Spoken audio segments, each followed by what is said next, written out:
A friend shared something with me today that totally rocked my world. And this is going to seem really basic, probably, but this was kind of a wowzer for me. And what she said was that true intimacy cannot be forced. And so think about that for a minute, because what happens sometimes is, sometimes another person will decide, hey, I'm going to be your friend.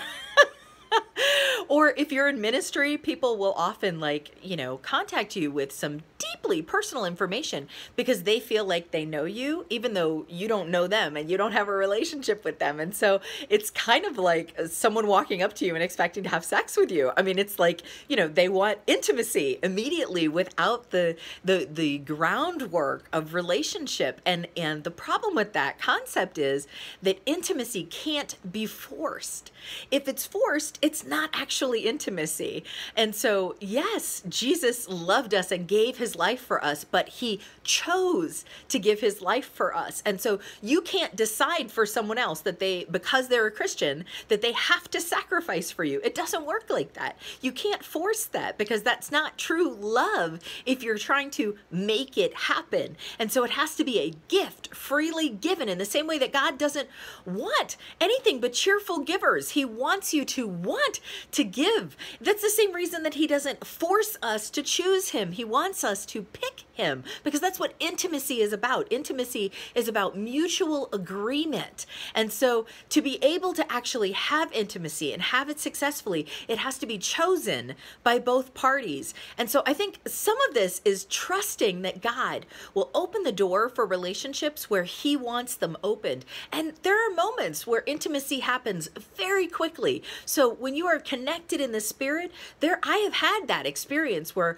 I've met somebody and both of us immediately just feel this deep, intimate connection in the Lord. And that happens, but you can't make it happen. So you don't get to decide for someone else that they're going to have that with you. You have to let that happen. And some of that is trusting God to have that happen. And so I guess what I would challenge you is, if you find yourself in a situation where you feel like you're supposed to have it and they don't feel like you're supposed to have it, take that back to the Lord and see why. And it could be that you've created an idol out of that person, and so you're wanting something and God is saying no because it's not what he wants for you. And sometimes if you lay it down, then he'll open the door for that to happen. But sometimes it's because he has something else in mind. I'm thinking back to when Died For You first started. There was another ministry that does anointing oils, and I really wanted to connect with this person. And there was a woman at the church that I was at the time who she was just starting to do anointing oils, but in person, she can sometimes come off as kind of ditzy.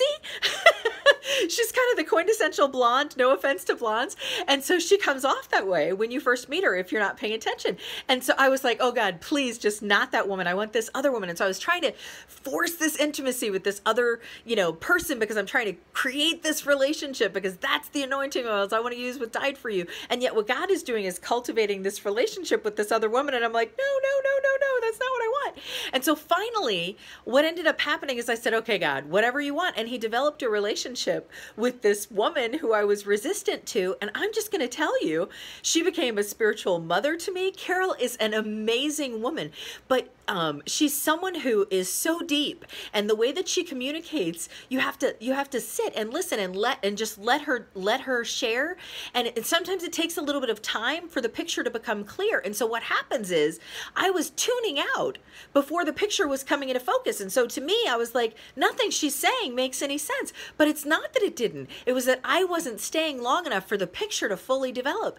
And so God was actually trying to use her both to bless me, but also to cultivate patience in me, and patience with people who they had different learning styles and communication styles that I did. And so you never know what God is trying to do. So yield to what his plan is, because if I had continued to try and force that intimacy with that other ministry, yeah, I mean, I might have had someone who made an amazing anointing oils, because they definitely do, but that wasn't who God wanted to connect me with.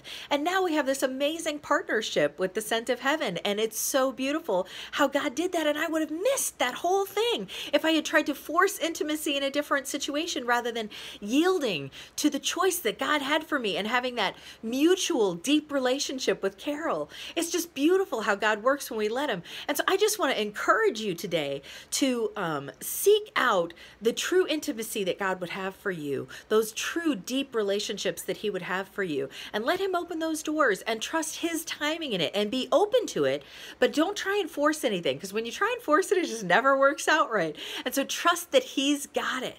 Anyway, hopefully that encourages someone today. God bless you and have an awesome day.